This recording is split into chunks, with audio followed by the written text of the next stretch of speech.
next, now that we touched upon skilling initiatives, a very extensive skilling initiative from Tech Mahindra, let's delve deeper into the topic with the next panel, which is on skilling and livelihood generation.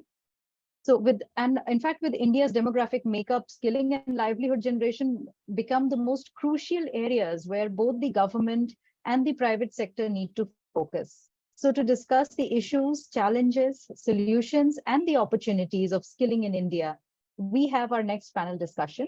And joining us in this panel are Mr. Ashok Gupta, the CEO of Dalmia Bharat Foundation, Mr. Anurag Pratap, Vice President and Head CSR and Sustainability at Capgemini, Professor Mahesh Panchagnula, he's the Dean of Corporate and Alumni Relations at IIT Madras, Dr. Monica Banerjee, the Head of the Interglobe Foundation, and Ms. Neeti Sharma, the President and Co-Founder of TeamLease EdTech. So welcome everyone. Thank you so much for joining us. To moderate this discussion, we have Ms. Neha Agarwal, the Chief Growth and Strategy Officer at Buddy for Study. So Neha, I'll let you take over from here. Thank you, Shweta. Yes, thank you so much for inviting. Yes.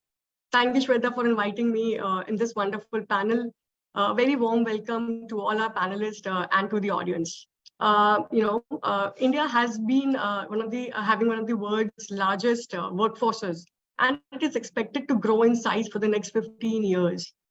With more than 850 million potential workers, this is India's movement to unleash the power of its greatest asset, that is, its people. India is ready for an exponential leap towards creating millions of jobs, but to fully harness the potential of these workers, we must invest in enhancing the employability of the resource pool and making them more ready for the future of the economy. So with this, let us hear from our esteemed panelists to know more about their background and their thoughts on driving India's growth through strategic skilling initiatives leading into employability. So I'll start with Ashok ji. So Ashok ji, under your leadership, Dalmia Bharat Foundation has set an ambitious goal to train 1 lakh individuals by 2030 under the Diksha program. And it is very uniquely placed where under this program, 100% placement records has been there since its inception. And very few programs, have this kind of employability ratio. So can you share more details about this initiative and its success with us? Thank you, Neha. Actually, first of all, let us see what is skill gap. Skill gap basically means a mismatch between skills possessed by the workforce and those demanded by employers. And there are emerging industries like technology, healthcare, manufacturing, which are marked by constant evolution and advancements, particularly exhibit pronounced skill gaps. Workers in these sectors, they need to continually update their skills to keep pace with technological advancements and changing industry requirements. Let me also dwell slightly on the type of skill force we have got. In the sense, if we take, say, South Korea, they have got 96% of the workers who are skilled. In Japan and Germany, it's more than 75%. So industries can quickly establish their plants in these countries in comparison to India, where we need to first train, they need to first train manpower. So this not only upsets their schedule, but also increases cost. So when India, we have got the youngest workforce, our 2/3 of the population is below the age of 35, we face huge unemployment challenges. And moreover, so many youth, they are underemployed, and that basically gives them, they are not able to have aspirations for higher livelihood to achieve their potentials. So Indian economy suffers on multiple accounts, which underscores the urgency of addressing the skill gap issue. And when you mentioned about 1 lakh people to be trained by 2030, definitely we feel that giving employment, particularly in the rural areas, should be our top priority. Government has launched various skill development initiatives in providing training and upskilling opportunities to the workforce. In Dalmia Bharat Foundation, because we want to impart quality training, we have entered into an MOU with the National Skill Development Corporation for skilling 60,000 youth by 2016, because we entered into MOU in 2016. By 2026, we'll be skilling 60,000 youth. And NSD actually provides a framework for training and certification, which enables you to take up employment not only within India, but also outside India. So we are following these standards. We have got our flagship program, Diksha, which we launched in 2016. And we have got 16 trades, which we have found out through our surveys, through the National Skill Development Corporation database, that these are the trades which are mostly in demand. So through our analysis, now we are imparting training through our 18 Diksha centers. The very fact that we are able to provide 100% placement shows that we have picked up the right trade. And we keep changing our trades also. And we keep changing the quality of our training also, so that all the time our workers who pass out, they remain relevant in the market. Thank you, Ashokji. I'm sure with the kind of analysis you might have done in terms of picking up the right trades and giving the good quality of training has led to this successful program. So Mahesh, sir, I would want to know, as you have worked in the corporate sector, sitting in the board of multiple organizations. At the same time, you're very deeply attached to the academics. So what are the strategies that will empower students with the skills they need to thrive in the dynamic job market, sir? What are your views on that? Thank you, Neha. I think I would like to start by classifying skills into what we will call necessary skills, which are ability to, let's say, navigate the digital world, which I want to be able to do mobile banking. Today, I want to be able to just make a payment on UPI. So these are essential skills. And then there are, on top of this, technical skills. Technical skills involve, I'm a painter, I should be able to do a good job of painting. I'm a welder, I should be able to do a good job of welding. And there's a tertiary skill level, which are what we end up calling soft skills. Now, this classification is actually not original to my thinking. Singapore, the government of Singapore does a fantastic job of this. Every 5 years, they have a plan that, because it's a small country, they're able to, it's a very controlled economy. They actually go through a very planned skill development process. They say, I need 899 painters in Singapore in the year 2031. They're able to engineer that whole thing. India is too large for that kind of a process. But we can certainly inherit that thinking that do all 250 million young people in this country, let's say counting age gap 16 to 20, 22, 23, which is actually more like 300 million people. Do they have the necessary digital and life skills to navigate the world of today? I would say investing in that is extremely crucial. It's almost like you're ensuring their success anymore. The second is whatever else we can do to add value to their technical abilities so they can derive value for their families. The third level, which are soft skills, are what are required for them to become an individual entrepreneur. So when you start to classify these skills and say the moment someone becomes an individual entrepreneur, a painter will quickly employ 2 other painters and make a small 3-person company. And that's what is required for India to really make an employment potential, to develop the employment potential for 300 million young people in this country. I want to add the strategic part of what you asked me, what strategy would help companies, what strategy should a society like ours adopt? CSR is, we're all familiar with the phrase CSR now for last 8-9 years for sure. Corporate social responsibility. I want to rephrase that. I think we are now at a point where we should rephrase it and look at corporate skilling responsibility. Everybody, every company should think of an adjacent skill set that is core to their business. An Asian Paints training painters, absolutely nothing wrong with it. Dalmia Cement training masons, absolutely nothing wrong with it. The need of the hour, if I may say.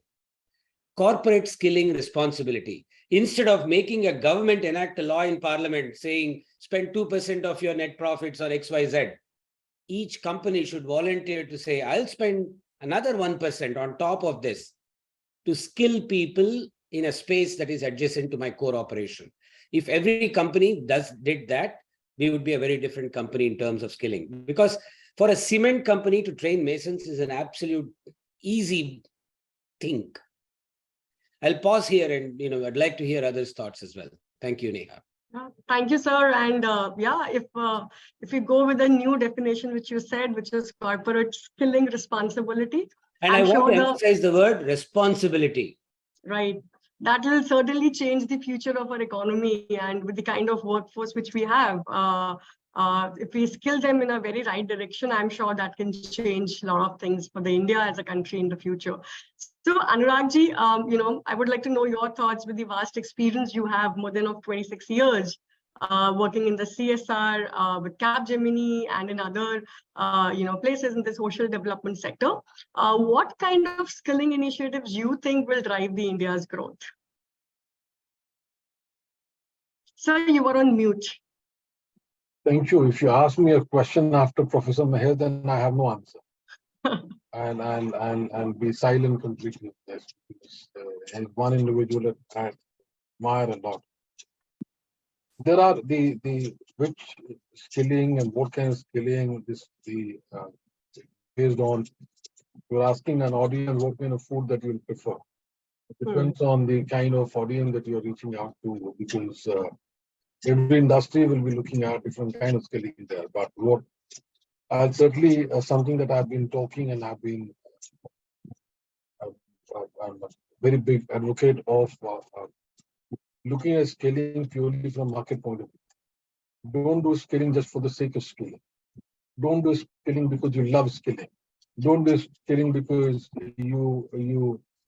there is some tinge of I'll say very I'll say a huge amount of goodwill that you feel is there with that word skilling, hence I'm doing it. Do skilling which leads to job. Do skilling which leads to economic empowerment.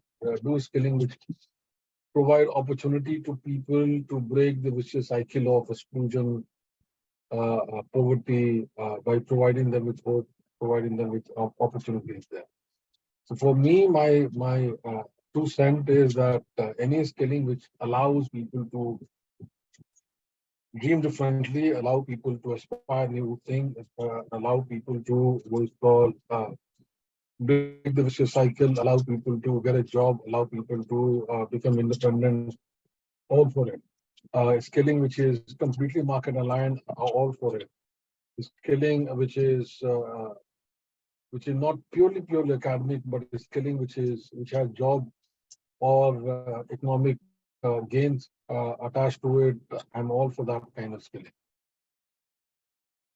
Absolutely, sir. Rightly said that if you're able to bridge the gap between workforce, skilling them, and then leading that to employability is something which will certainly help. So with that comes Niti, where team lead EdTech has been relentlessly working towards making India employable, and as Anurag sir also said, skilling makes more sense when it leads to employability, and Team Leads has been doing that over a period of time now, and you have been collaborating with universities on one side of it, designing online learning courses. You're working with youths for the skilling and apprenticeship programs. You're also working with a lot of corporates in building up the right talent supply chain for them. So how do you think India can reap benefits from its this huge skilling ecosystem, and what are your thoughts on that?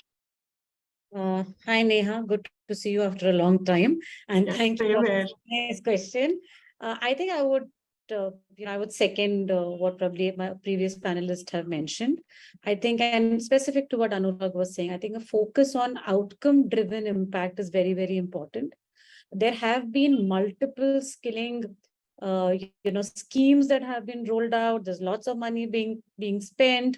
But, eventually what is the outcome? And, and it should not be on paper. We should see the impact being made in terms of a livelihood change of a particular beneficiary, or a volume of people actually becoming employable and getting into the labor markets. And obviously the ones that are being funded through the CSR spends of lots of organizations are people who actually don't get an opportunity to go for higher education or go for, normal school, college education, or do regular skilling on their own. So I think first focus should be, it has to be outcome driven. It has to lead to a student or a learner or a beneficiary becoming employable, and thereon ensuring that they get into the labor market, they get a decent wage job and not any job, because that's also a challenge in the skilling ecosystem. We end up showing people saying 4,000 ka naukri mil gaya, 5,000 ka naukri mil gaya. The kid will drop out, and sustainability is a challenge for that particular child. So I think that's an area that one has to focus on. But like you mentioned even in my introduction, right? I've always believed, and all of us have heard the famous quote from Benjamin Franklin, that tell me and I forget, teach me and I may remember, and involve me and I learn. I think that way of teaching a beneficiary, ensuring that they get hands-on practice, ensuring that they are involved in work from the day one of their skilling, I think that is very, very critical. And which is why what we have been promoting and we have been actually putting in practice is a multiple classroom model of learning. A classrooms could be physical classroom, digital classrooms, and on-the-job learning classrooms. So apprenticeship embedded certificate programs, apprenticeship embedded degree programs, apprenticeship embedded just short-term, training programs. But, given the fact that now even the new education policy is promoting apprenticeship and internship integrated with every stream of education, why don't we do it even with short-term vocational skilling, is my point on the table. And I think if we do that, we've seen it successful. We have about 40,000 kids who've passed out through this model. And we know that over 12 to 18 months time, not only the student or the beneficiary's livelihood changes, but they end up getting a wage premium from employers who wouldn't otherwise even pay them minimum wages. So I'll pause here. We'll take questions next round. Absolutely. Thank you so much, Niti, and on re-emphasizing the fact that definitely outcome-driven impact is required. And we see that if the youth is being skilled rightly and they get a job, not like, as you said, 4,000, 5,000, but a meaningful job, they are actually leading their whole family towards out of poverty as well. So that is where how we can really help the India grow at the bottom of the pyramid for sure. So Dr. Monica, you have been in the industry with having more than 25 years of experience. You've been a philanthropist and you've been contributing so much to develop so many social enterprises in India as well. So you're leading Interglobe Foundation. What are your thoughts on the skilling initiatives driving India's growth? Thank you, Neha. And I was hearing with rapt attention what my co-panelists just had to share. And of course, very good to hear their thoughts. And while I was listening to each one of them, it just occurred to me that, the theories that we have been suggesting here, if I am to put into perspective, just a couple of examples, and I was talking to myself about how there could be alternate models of skilling, where skilling need not be on your face skilling, but it could be a cross-cutting theme ingrained in the pillars that you would look at through your foundation or through your work. Having said that, just a very brief overview of Interglobe Foundation, being in the business conglomerate, having its stake in aviation, travel, or hospitality, it's only very natural to be aligning ourselves with heritage. Now, whether this is built heritage, natural heritage, or environment work, and also livelihoods. Now, while these are intertwined in themselves, often we have to always underscore the fact that whatever work we do, it's ultimately for the community and with the community. Now, with the community at the core, if you have to arrive at from point A to point Z, which means mobilization of the community till the community has co-ownership of the project, of the idea, for it to become sustainable. It's very important that livelihoods is ingrained. And how do you ingrain livelihoods? You ingrain it by skills-based livelihoods. Now, when you say skills-based livelihood or skilling, that skills is also plus. And that is what probably my good friend Anurag was pointing out when he talked about the backward and forward linkages about marketing and all. I just want to give very brief 2 examples of how this could be achieved without putting skilling at the forefront. Now, when I say heritage and environment, just a small example, 6 years back, we started with the restoration and conservation of Rahim Khani Khana, a mausoleum in Delhi. Now, today, this mausoleum has 6 million viewership. This mausoleum had the directives or the guidelines of the ASI, and we started doing conservation work, which included the restoration of very intricate ornamentation of the inner core of the building. Now, in so doing, you actually ended up protecting a dying scale, that of very fine masonry work. So you were giving or generating employment for 50 craftsmen for 6 years within who would have annual livelihoods for around 1.5 to 2 lakhs per year. And this continued for 6 years. Now, in the process of restoring a monument, what you have also done is generated livelihoods, of course, but also given that co-ownership to the community. And this has happened because of a number of things, skills-based livelihood just being one of the components. Having said that, now this was in a built heritage space. And I just remember this example because of what Professor Mahesh just now shared about industries, doing a very related kind of skilling. The other example is from rural Kamrup, which is in Assam. Now, women from a particular tribe, and because I say communities at the core, so it's also very important that which community do you reach out to? Women, vulnerable communities, especially able communities, so on and so forth. Now, this women from Rabha tribe, 30 women, who lived amidst the natural ways, that of erica nut sheath that was falling. Erica nut sheets fall after drying. And so you have them, generally you use them as your fence material. Now, these 30 women chosen from, the spiritedness that they were showing towards entrepreneurship. So they were skilled towards turning out natural waste into cutlery that would fetch them a decent market. Today, 30 women, each one of them generate an employment of 10,000 at least on an average in a month, selling 4,000 to 7,000 cutlery and erica nut plates, which also enable carbon emission, the curbing of carbon emissions significantly, 135 tons to this date, I'm told, because you replace styrofoam cutlery with erica nut cutlery.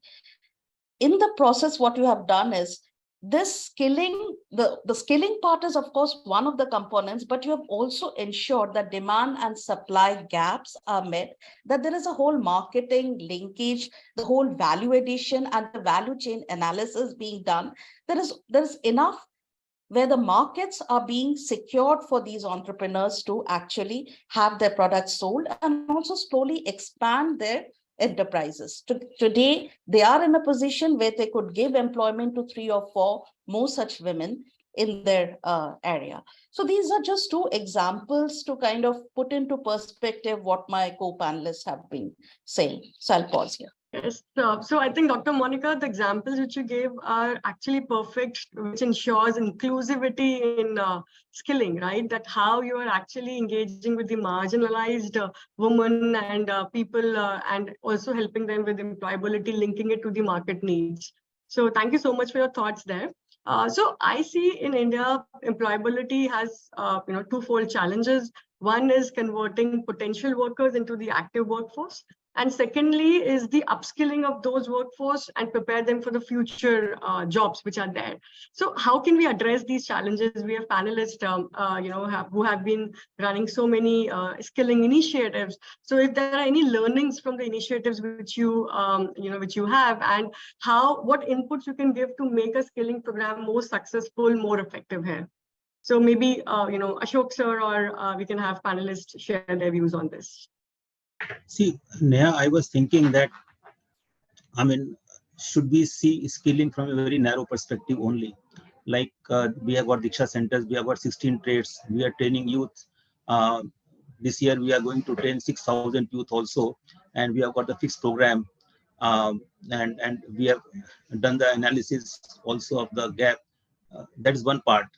But apart from the youth, I think a large cross-section of people are there, like women and farmers. Right. And they also need to be skilled. Because ultimately, as our co-panelists have suggested, that skilling should lead to livelihood. It should lead to sustainable livelihood. The farmers, the women also need to be trained, because today, if you take agriculture, farms, or even say handicrafts, etc., they all require a lot of skills. They all require marketing skills also, financial skills also. So in Dalmia Bharat Foundation, we are laying a lot of emphasis on empowering women, on skilling women. We have got 1,500 SHGs we have formed, consisting of 17,000 women, and they are being trained in various skills such as mushroom cultivation, embroidery, handicrafts, broom making, etc. Recently, I went to Kolhapur, and we are establishing one huge center there of consisting of 50 women, like successful. Dr. Monica mentioned about some successful experiments. Like 50 women will have the sewing machine, and we are tying up with one agency. They'll be outsourcing the stitching of clothes to these women. So sitting at home, because see, women can go and get employment from the Diksha centers in the various places and do the job, like Tirupur or Karnataka or Andhra Pradesh, all these places, etc. But SHG women, like cannot go outside, but they also are sitting idle. They need employment, they need livelihood. So they can be assembled, and we are establishing center where we are doing the sewing machine to these people, so that they get the inputs from that agency, do the stitching, and supply as per the design of that agency, the output also. Similarly, agarbatti making, idol painting, etc. So we need to bring the job at the doorsteps of the SHG women also. That is one part. Secondly, like we are also need to encourage farmers to establish farmers producers organization. What I'm saying is, I'm coming to the livelihood now. Skilling is one channel to feed to the livelihood, but farmers are not able to source their inputs at lesser cost, whether it is fertilizer, whether it's seeds, etc. They are not able to market their products and get remunerative prices. So if we form the FPOs, if we do the capacity building, if we help them in marketing linkages, if we help them in financial linkages, if we help them in getting dealership, etc., there's a huge empowerment, and there's a huge step towards increasing the livelihood of these entities. Like students also, like digital literacy, digital transformation is taking place. Now, they are in the schools, etc. Yes, but if they are oriented towards digital literacy, because I am finding a huge divide between rural and urban areas, and that is how the employability suffers. Once they get educated, say suppose there are holidays for 2 months, that we have got the word on wheels with the HP India, and we have got computers. So we call the students from the schools, we give them the training, and once they learn the digital literacy, computer literacy, etc., it is going to stand them in good stead in future wherever they enter. Because as I think our colleagues mentioned about soft skills, we need not only the domain expertise to be given, but also the soft skills like computer literacy. Whatever trade you go, you need to have computer literacy, you need to have team building, you need to have adaptability. So these interpersonal communication skills you need to have. So these skills are common. Forget about the trade, fitter, trader, whatever, carpenter, etc. But these things are there if they want to prosper in life. So as I think Professor Mahesh also mentioned, that there are various layers: first level, second level, third level, domain expert. Yes, but are we equipping them with other levels of skills also, so as to succeed? Because they have to have a rounded personality also. So now we are laying a lot of emphasis, as I mentioned about when I said 1 lakh training will be given, or 1 lakh, interventions will be there in the skilling sector. I included not only Diksha, we'll be giving the practical training in, say, beautician course, or retail management, or the home health aid, or say in the banking sector, financial sector, those people, customer relationship. Apart from that, we are working very heavily to increase farm productivity by telling them how to prepare the land. I went to the sugarcane areas where we found that sugarcane productivity is low because land preparation is not done properly. Seeds collection is not done properly. Soil moisture is not maintained properly. Fertilizer management is not there. So we have established demo plant there, and productivity is going to go up. So these are the areas I think. Wonderful initiatives, Ashok ji, which you have taken up, and I'm sure there are a lot of learnings from your program and the initiatives that you have been taking. So anyone else would like to share the key learnings and how to? Yes, Neeti, please go ahead. What will make a program successful? So I think we all know that in the next decade, almost 60% of the jobs that exist today will not exist. There'll be new jobs getting, and it's actually happening as we speak, right? I mean, whether it is rapid technology changes, whether it's adoption. 5 years ago, none of us were prepared, or we weren't ready for ordering food, drinks, regular grocery, or through digital platforms. Today, the same delivery boys and girls are so apt as you at using technology. Right? We wouldn't even envision that about a decade ago. So things are changing very rapidly. I mean, today it's AI, generative AI, chat GPT. Tomorrow it's going to be something else. So I think the success of these programs, and to add to what Ashok ji was also mentioning, it's not just the domain or the hard skills, but also the essential behavior skills. Professor Mahesh also indicated to that. But I think over and above that, what we have to make these learners capable is to be able to have a continuous learning path for themselves, because we probably can handle them and make them employable, skill them for a finite period of time, but infinitely each one of us even today have to ensure that we keep learning, upskilling ourselves, and stay relevant, agile, resilient to all the changes that's happening in our industry. And no one's going to pay for our learning on a continuous basis. B, no one will be able to handle each one of us or the beneficiaries. So I think we have to prepare the learners so they become self-learners for life. Only then I think any of the skilling that we are doing will become relevant in the near future. Otherwise, it's just going to be today's demand, and that's it. Rightly said, Neeti. I think that is what the future roadmap of skilling also looks like in India, where the learners and the educators both have to be very agile in terms of the available resources, the trends, etc., which are there. So, Mahesh sir, I think one thing from you which I would really want to know is any suggestions and recommendations you would like to give to the policymakers, to the implementers, in terms of how we can drive, employability and drive that to the India's growth. I want to double click on what Neeti just mentioned, and it's a remarkable observation that we have to train people on how to learn. And that's what education does broadly. Okay, but education, the way we have structured, is not for everybody. We just simply cannot scale. I want to that's a very interesting and important point. That's the reason I actually only want to repeat what she said. Think of it this way. How many of the 30 crore young people in India know how to watch a video on YouTube and learn? Okay. How many of us know how to use Google Maps and navigate from point A to B? If there is one good thing the gig economy has done for India, I'll say it is to develop life skills at this level, digital life skills. Otherwise, it's a fairly non-productive sector. I mean, in the sense, it's not really adding value to society, you're adding a bit of comfort. That's all right. But long term, that cannot be a value proposition. There's no growth path for a gig worker today. But the growth path is if you reposition the gig worker as someone who has learned how to learn and learn how to navigate the digital world, we are in a much better position. I'm part of a small task force where, of the government of India in the Ministry of Education with the Union Minister, working with the Minister on developing a skill plan for India. ISB is leading the development of this plan, the Indian School of Business. I want to make one point that emerged there.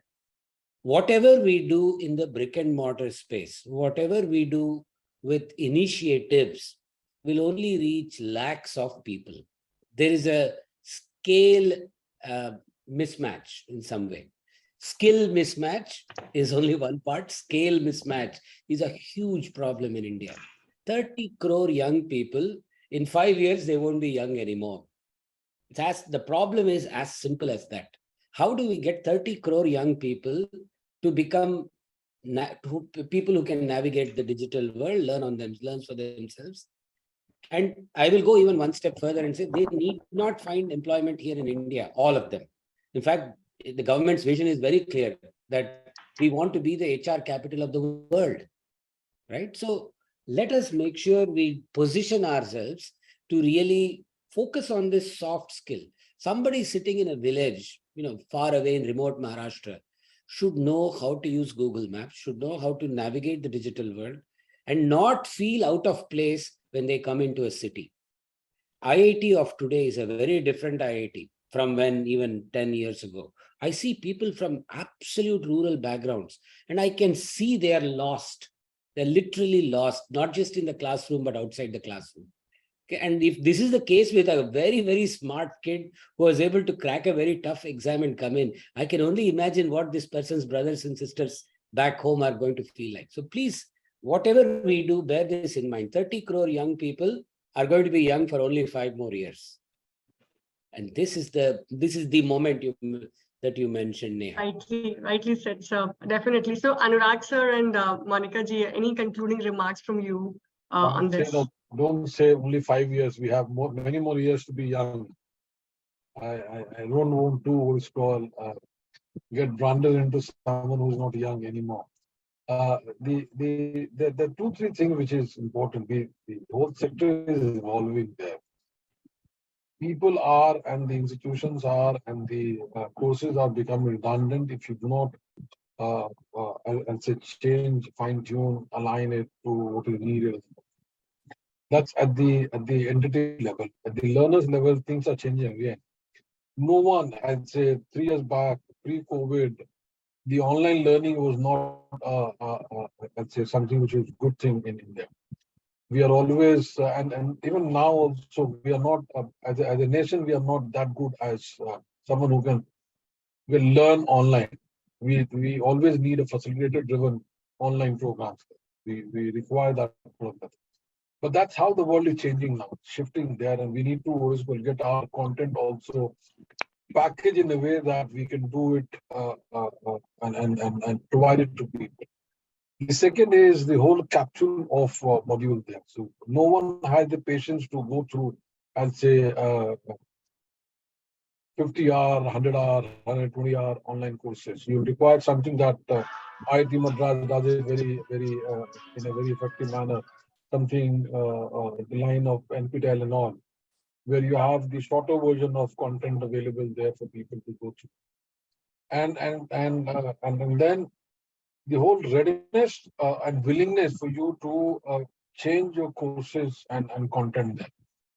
Because the whole idea these days is that I'm good at this, hence I'll teach you this, without knowing whether market is looking for those things or not. Right. So we require facilitators also who are, if you are trying to bring in 21st century education, then you require 21st century facilitator there to facilitate the whole processes there. So there's a need to invest on the whole ecosystem there. Unfortunately, during the panel also, we focus primarily on one particular sector there within the larger skilling ecosystem there. And there's a need to pick up the whole ecosystem and try to strengthen them, revisit them, reorient them, realign them, and then make it much more vibrant to provide the kind of solution that both the learners, corporates are seeking from that particular space. Absolutely. Anything from you, Dr. Monica? Yeah. Yeah, thank you. I'll basically reiterate 2 points. Number one, taking from Mr. Ashok Gupta, and I do think that it's very important to not forget the traditional skills that he was talking about, farming, because of the fact that, still a major chunk of the population, including our youth, reside in the rural areas. Farming and or focusing on the traditional skills is so important. And why I say this, that while we constantly do not lose sight of the big picture, it's important to go on connecting the dots. Now, whether you do a natural heritage conservation where you are attempting to protect your lands, forests, and water, you have to be cognizant of the fact that increased water storage, more afforested land, or more forest with plantations, ultimately what does it give you in terms of livelihoods? And that livelihoods only happens to you when the right kind of skill sets are there for the youth or the women or the vulnerable communities. And therefore it's very important that you talk about the right farming practices, the right kind of non-farm or crop or non-crop enterprises. It could result from beekeeping to pisciculture to horticulture. And this is something that we have to be very, very cognizant of in today's day, apart from the digital skills that, my co-panelists have been talking about. And in so doing, ultimately what is important is how do you nurture an ecosystem from point A to Z again.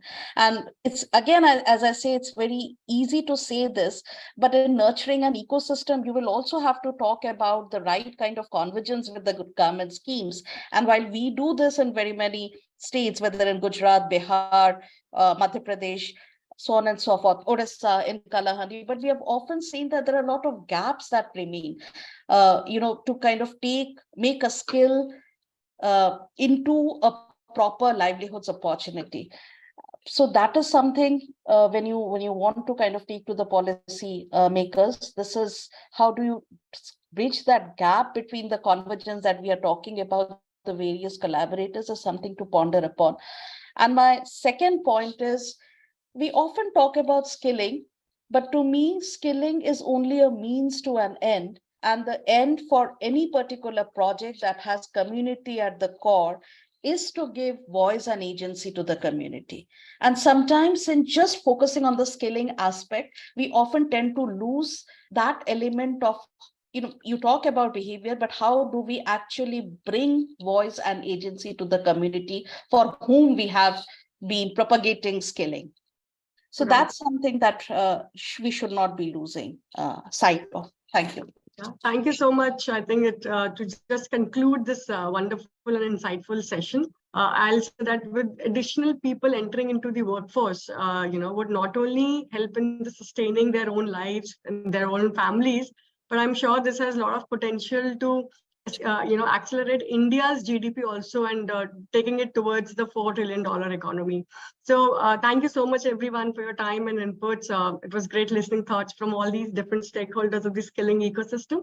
Thank you so much. Thank you. Thank you, Neha. Thank you so much for moderating the session. It was remarkable. It was really so many insights in one session. Thank you, panelists. Thank you so much for joining us.